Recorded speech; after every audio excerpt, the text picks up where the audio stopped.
Hello guys, welcome to my channel. Ang video natin ngayon ay kung paano mag-install ng tatlong ilaw na may tig-iisang switch at outlet. Ang circuit breaker natin ay 20 amperes. Ang wire dito sa line side 3.5. Dito sa load side 3.5 rin. Dito papunta sa outlet 3.5. Dito sa outlet 3.5 yan hanggang dito. Itong wire para sa ilaw, 2.0 ang size nito. Pati dito sa switch. Yan, 2.0 ang wire niyan, pati dito sa switch. Ang supply natin dito, 220 volt, line to neutral. Ang puti dito, neutral. Itong pula, ito ang line, 220 volt. So galing dito sa circuit breaker, unahin natin i-connect ang neutral. Ito munang unang junction box ang iwa-wiring natin. Isusunod na natin yan papunta doon para hindi magulo at madaling maintindihan. So galing dito sa circuit breaker, una natin i-connect ang neutral, itong puti. Itong neutral wire, i-connect natin yan dito sa wire ng receptacle, neutral rin dito. Tapos isasama natin i-connect itong neutral papunta dito sa outlet. Ito, ganyan. Tapos, isasama rin natin i-connect itong neutral. Supply ito papunta doon sa kabilang box. Ito. Pagsasamahin natin yan, 4. Neutral ito lahat. Sunod natin i-connect ay itong line. Live ito. Galing dito sa circuit breaker, dito natin yan i-connect. Dito sa wire na ito papunta sa switch, supply niya dito sa switch. Dito yan. Tapos, isasama natin itong isa, wire papunta sa outlet. Live yan. Dito natin yan, i-connect kasama yan. Tapos, isasama natin itong isang wire dito, supply ito rin papunta doon sa kabilang box. Ito yung live niya. So, dito natin yan, i-connect. Pagsasamahin natin yan, 4. Tapos, ang sunod nating i-connect ay itong return ng switch, itong kulay blue. Dito natin yan i-connect, papunta dito sa wire ng receptacle. Itong isang wire dito. Dito yan. So, ayan, nakakonect na lahat itong unang box. Punta naman tayo dito sa pangalawang box. Dito naman tayo magkukonek ngayon. Ito yung supply natin. Itong dalawa, neutral at live. Dito galing yan. Itong supply na neutral natin, dito naman natin yan i-connect sa pangalawang box neutral ng ilaw ito. Dito yan. Tapos isasama natin itong neutral rin papunta dito sa outlet, pangalawang outlet. Dito yan. Tapos isasama pa natin itong isang wire. Supply naman ito papunta doon sa kabilang box. Neutral ito. Dito yan. Sama-sama yan dito. 4 sila.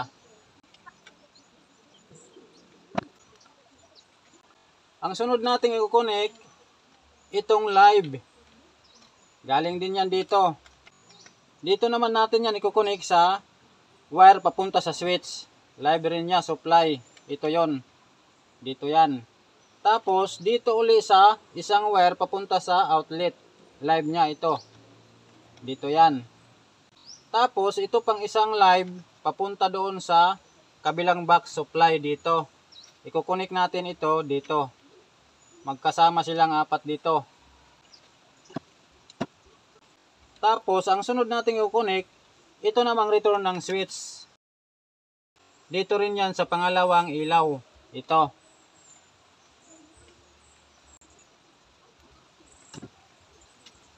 So, tapos na yung pangalawang box. Itong wire ng switch, sinadya ko itong gawing blue yung kulay ng wire para madaling maintindihan sa pag-wiring. Kasi kung pula rin yung ilalagay ko dito, medyo magulo tingnan. Para madaling maintindihan ng mga baguhan natin na nanonood. So, dito naman tayo sa pangatlong box. Ito ulit dito yung supply natin, itong dalawang wire. Neutral at live, galing yan dito. Ito. Itong neutral, dito uli natin yan ikukunik sa neutral papunta sa receptacle dito. Tapos isasama natin uli itong neutral ng outlet. So wala na tayong idadagdag na wire dito para sa supply doon kasi hanggang 3 box lang tayo. Pero kung mayroon pang idadagdag tayo doon, may wire tayo papunta doon, abang. So ikukunik natin yan ito dito, 3. Ang sunod, itong live rin niya, supply. Dito ulit natin yan ikukunik sa supply papunta sa switch. Ito, dito lang yan. Tapos isasama rin natin uli itong wire ng outlet. Ito, dito yan. Ang huling ikukunik natin ay itong return ng switch. Ito yan, itong kulay blue. Dito natin yan ikukunik sa receptacle number 3. Ito yan. So tapos na yung wiring natin. Ganun lang kadali kung paano mag-wiring ng 3 ilaw na may tig-iisang switch at outlet. I-demo natin uli para mas lalong maintindihan ng manonood natin. Galing dito sa circuit breaker, itong neutral wire ng supply natin, pumunta yan dito. Ito yan. 4 yan na wire.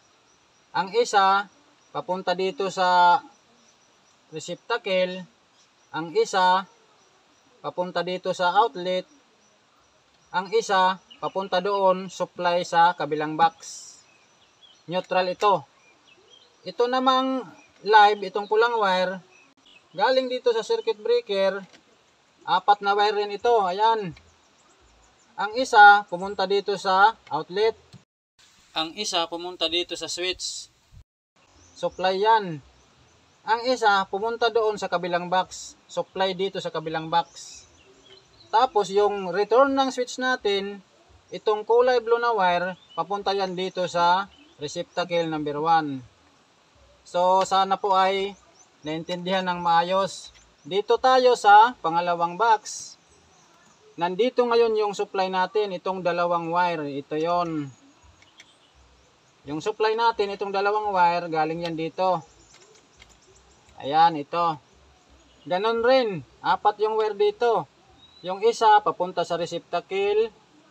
Yung isa, papunta dito sa outlet. Yung isa, papunta doon, supply sa pangatlong box. Ito yon. Ang neutral yan, ito. Ang live na wire, ganon rin, 4 rin siya. Yung isa, galing dito sa supply. Yung isa, pumunta dito sa outlet. Ito. Yung isa, pumunta dito sa switch. Yung isa, pumunta doon, supply. Tapos yung return ng switch, itong kulay blue, ayan. Pumunta dito sa pangalawang ilaw. Receptacle ng ilaw. So dito tayo na sa pangatlo. Yung supply natin ito, 2, pumunta dito sa pangatlong box. Ang neutral ito, 3 wire na lang. Yung neutral na isa pumunta dito sa receptacle, yung neutral na isa pumunta dito sa outlet. Ang live naman, 3 wire rin, galing dito, pumunta yung isa dito sa outlet. Ang isa pumunta sa switch, supply. Yung return ng switch pumunta doon sa receptacle number 3, ito. So ganun lang po yung wiring connection. Sana po ay naintindihan ninyo ng maayos. So tatakpan natin ito, lalagyan natin ng tape para i-testing natin kung functional yung ginawa natin. Ito, sinadya ko ito hindi takpan para makita talaga yung laman ng outlet. Ito, receptacle, ganito lang yung topping yan. Ito yan. Ang loob niyan, ayan. 2 terminal lang yan. Oh. So, takpan natin at lagyan ng electrical tape. Tapos, i-test natin.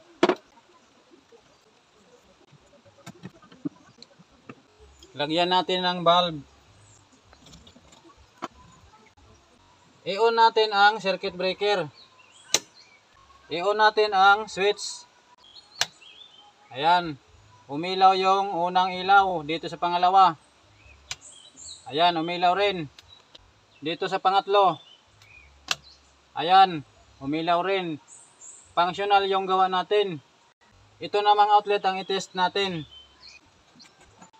I-test natin ang outlet dito sa unang outlet. Ayan, functional. Dito sa pangalawa. Ayan, functional rin. Sa pangatlo.